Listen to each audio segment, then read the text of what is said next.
Hello दोस्तों, फिर एक वीडियो के साथ और इस बार देश की सबसे बड़ी समस्या को लेकर हम मौजूद हैं। और सबसे बड़ी समस्या देश की गरीबी है। गरीबी क्या है, क्यों है, किन लोगों में है और इसका निवारण कैसे किया जा सकता है। मेन थीम ये रहेगा, how to eradicate poverty. Poverty and famine किताब अमर्त्य सेन की बड़ी मशहूर है, जिसके ऊपर नोबेल प्राइज मिला, जरूर देख लें। और पहली लाइन यह है, poverty lies in the eyes of the beholder. जिस तरह से हम कहते हैं beauty lies in the eyes of the beholder, उसी तरह गरीबी को आप कैसे देखते हैं, आपकी आंख के अंदर देखने, विजन आपका कैसा है, इसमें कोई दो राय नहीं कि हिंदुस्तान आजादी के समय बहुत बुरी हालत में था। और यहां तक हालत थी, फेमिनिस्ट ऑफ बंगाल में, जो खुशवंत सिंह की किताब में मैंने पढ़ा, लोग उस अकाल में चूहे तक खा गए थे, दरख्तों की छाल खत्म हो गई थी। ऐसी कड़ कड़ करती हुई गरीबी थी। हमने आजाद भारत में एक बहुत बड़ा काम ये किया कि हम फूड सरप्लस स्टेट बन गए। अनाज के भंडार हमारे पास पड़े हुए हैं। क्या हिंदुस्तान वास्तव में गरीब है? सीधे सीधे हम टॉपिक को गर्दन से पकड़ते हैं। आज की हालत यह है कि हिंदुस्तान गरीब बिल्कुल नहीं। दुनिया की सबसे बेहतरीन टेक्नोलॉजी हिंदुस्तान के पास, दुनिया के बेहतरीन institution IIT, IIM, AIIMS Hindustan के पास है। Indian institute of science Hindustan के पास है। हर तरह की मैन्युफैक्चरिंग की स्किल हमारे पास है। फिर भी 25 से 40 करोड़ आबादी या तो बिलो पॉवर्टी लाइन के नीचे है, पॉवर्टी लाइन के नीचे है, या उसके आसपास है। क्या कारण है? अगर आप बारीकी से रिसर्च करके देखें तो सिर्फ एक और एक ही कारण मिलेगा, और वो कारण है डिस्ट्रीब्यूशन ऑफ रिसोर्सेज ठीक नहीं है। 30% पॉपुलेशन के पास 70% रिसोर्सेज हैं, और बाकी जो 25% है उनकी हालत वाइल्ड लाइफ के नजदीक पहुंचा दी गई है। यह गौरव की बात नहीं है कि 80 करोड़ लोगों को गवर्नमेंट से स्पोर्ट फूड है उसके ऊपर निर्भर करना पड़ता है। आजाद भारत में हमको जो बेसिक जो प्रॉब्लम्स हैं लोगों की, उनको एड्रेस करना ही करना पड़ेगा। यहां बहुत इंपॉर्टेंट एक कोटेशन मैं आपको फिर बोलना चाहूंगा। Poverty is violence, poverty is a social crime, poverty leads to humiliation, poverty is the other name of social injustice. आदमी को आदमी ही नहीं माना जाता। कारण बहुत सारे हैं, उनमें से मूल कारण है, उनको एड्रेस करना चाहेंगे। बहुत बड़ा कारण है health, education, employment, house, justice, security. ये ऐसे बड़े फैक्टर्स हैं जो गरीब तक नहीं पहुंचते और उसको वल्नरेबल बना देते हैं। गरीब ही बीमार होता है, गरीब ही अशिक्षित होता है, बाढ़ आती तो गरीब मरता है, सूखा होता है तो गरीब मरता है, वायलेंस होती है, सोशल वायलेंस होती है तो गरीब मरता है, यानी वो हमेशा खुले में छोड़ दिया जाता है। ये एक विशियस साइकिल है, इसको दुष्चक्र कहते हैं। एक ऐसा रोग जो लोग ओढ़ भी लेते हैं। गरीबी एक दिमाग का सोचने का तरीका भी है। अगर आप साइंटिफिक नहीं होंगे, लॉजिकल नहीं होंगे, ठीक को ठीक नहीं कह सकते, गलत को गलत नहीं कह सकते, तो भी आप दिमागी रूप से गरीब हैं। सबसे बड़ी जो चीज है वो हमारे जो गवर्नमेंट की संस्थाएं हैं, वहां failures of the government policies को मैं दोष देना चाहूंगा। क्या कारण है कि हम सबसे बड़े संस्थान आईआईटी, एम्स और सेंट्रल यूनिवर्सिटी चला सकते हैं, लेकिन प्राइमरी स्कूल्स की बहुत बुरी हालत है।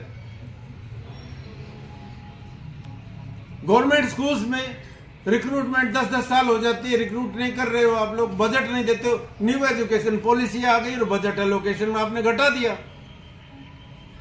ऑल इंडिया लेवल पे कॉलेज और यूनिवर्सिटी के रिक्रूटमेंट हर साल क्यों नहीं होती? गरीब का बच्चा अगर पढ़ जाता है और उसको रोजगार मिल जाता है तो गरीबी अपने आप खत्म हो जाती है। यानी आप जहां पर प्रॉब्लम है, अज्ञानता है, उसके ऊपर हिट ही नहीं करते।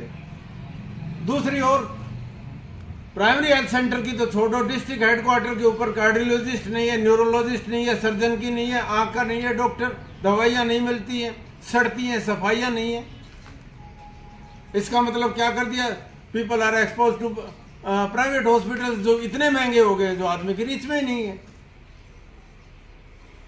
70 साल के आजाद भारत में एजुकेशन और हेल्थ के लिए लोगों को गवर्नमेंट सेक्टर के ऊपर डिपेंड करना पड़ता है और वहां पर अच्छी केयर नहीं है तो गरीबी वहां पेनिट्रेट कर जाती है। जिस घर में बीमारी आ गई, अशिक्षा आ गई, जिस घर में अपराध आ गया, मुकदमेबाजी हो गई, वहां गरीबी आएगी।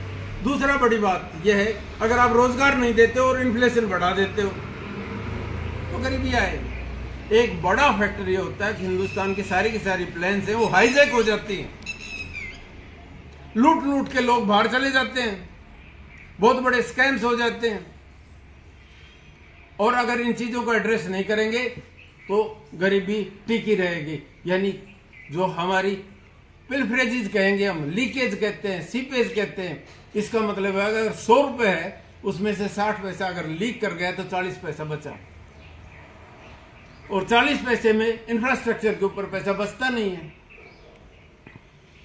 ये अच्छी बात हुई है कि पिछले 10 साल में इंफ्रास्ट्रक्चर के ऊपर पैसा खर्च हुआ है, सड़कें बेहतरीन बनी है, रेलवे सिस्टम पहले से बेटर हुआ है, बंदरगाह कुछ ठीक हुई है, एरोड्रम्स ठीक बने हैं, कुछ संस्थाओं पे भी पैसा खर्च हुआ है। ये एक अच्छी बात है, लेकिन जितना होना चाहिए था उतना नहीं हो रहा है। इसके अलावा हमने टैक्सेशन की नई पॉलिसी ली जो फिल्टर होके केंद्र में इकट्ठा कर देता है, वो मठाधीश हो जाता है, स्टेट उसको इस तरह से देखती रहती है, झांकती रहती है, वहां तक पैसा वापस नहीं आता। प्लान्स हैं वो डिबिलेटेड हो जाती है, उनकी कॉस्ट बढ़ जाती है। आपने गरीबी का उन्मूलन करना है तो दोनों फैक्टर्स में काम करना पड़ेगा। आपने बहुत बड़ा इनपुट डालना पड़ेगा, क्योंकि गरीब इसलिए है क्योंकि वह गरीब है। A man is poor because he is poor, a country is poor because the country is poor, A village is poor because it is poor. इसका साइकिल है। पैसा कम होगा, खर्च नहीं कर सकता वो हेल्थ पे, एजुकेशन पे, हाउस पे, सिक्योरिटी पे, जस्टिस पे, यानी गुड लाइफ के ऊपर खर्च नहीं कर सकेगा और फिर वो गरीब रह जाएगा। इसी तरह से गरीब अगर लो इनकम है, लो इनकम में से बचत कम होगी, बचत कम होगी तो कैपिटल नहीं फॉर्मेशन नहीं होगी, कैपिटल फॉर्मेशन नहीं होगी तो इन्वेस्टमेंट नहीं होगा, और अगर इन्वेस्टमेंट नहीं होगा तो प्रोडक्शन में सिस्टम में नहीं आएगा, और प्रोडक्शन सिस्टम में नहीं आएगा तो गरीब फिर गरीब हो जाएगा। यहाँ मुंशी प्रेमचंद की एक बहुत मशहूर स्टोरी है। फूस की खेती की तरह से वो, यानी किसान किस तरह से बर्बाद हो जाता है, उसके साथ एक कुत्ता साथ रहता है और वो किसानी छोड़ के मजदूरी के ऊपर चला जाता है। आज़ाद भारत में अगर फार्मर सुसाइड कर रहे हैं तो ये सोसाइटी के ऊपर एक ब्लोट है।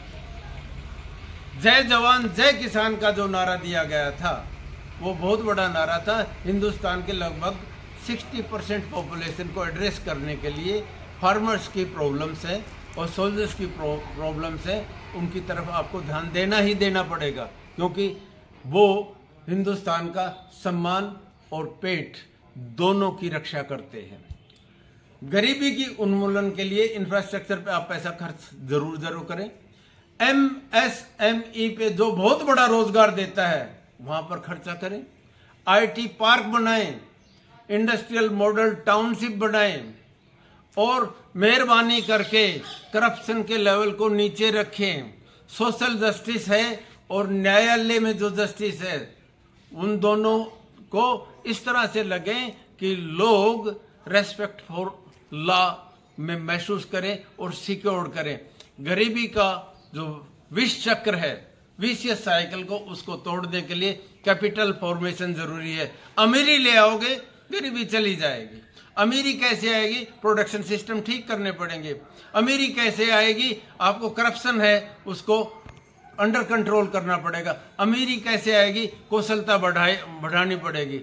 यहाँ मैं बिल्कुल एक साफ साफ बात कहना चाहता हूँ, जितने भी हमारे सेकेंडरी स्कूल हैं वो ITI वहाँ पर सब में कंपलसरी कर देना चाहिए और डबल डिग्री आप करें, वो स्किल करें। जो मजदूर टोकरी वाला है उसको मिस्त्री बनाने का काम करें, जो नक्शा बनाना है उसको आर्किटेक्ट तक ले जाएं। जो आदमी जिस काम में भी लगा हुआ है, अगर वो बढ़ई बनना चाहता है तो बढ़ई बनाए, लोहार बनना चाहता है उसको स्टील इंडस्ट्री की तरफ करे। यानी एक जगह से दूसरी जगह पे अगर आप वर्टिकल मोबिलिटी बढ़ा देते हैं और सोशल में हॉरिजॉन्टल मोबिलिटी बढ़ा देते हैं, विकास का एक बहुत बड़ा कारक है एक आदमी की गतिशीलता रोजगार में कितनी है और एक क्षेत्र से दूसरे क्षेत्र में कितना जा सकता है। अगर ये दो चीजों को एड्रेस कर दे तो हमारी गरीबी का उन्मूलन हो जाएगा, यानी इरेडिकेट हो जाएगी गरीबी। गरीबी तभी जाएगी जब अमीरी आएगी। दोनों एक जगह नहीं रह सकती। अमीरी आएगी तो गरीबी चली जाएगी और उसके लिए हमको अपने रिसोर्स की एलोकेशन मैन्युफैक्चरिंग की तरफ, यानी एग्रीकल्चर, मैन्युफैक्चरिंग, सर्विस सेक्टर, तीनों तरफ आपको बहुत ज्यादा ध्यान देना पड़ेगा। और आखिर में मैं बस यही बात दोहराना चाहूंगा, दुनिया जिसे कहते हैं जादू का खिलौना है। दुनिया जिसे कहते हैं जादू का खिलौना है। मिल जाए तो मिट्टी है, खो जाए तो सोना है। जो मिल जाता है उसकी कीमत हमको नहीं महसूस होती, जो खो जाता है उसकी हम कदर करते हैं। जय हिंद।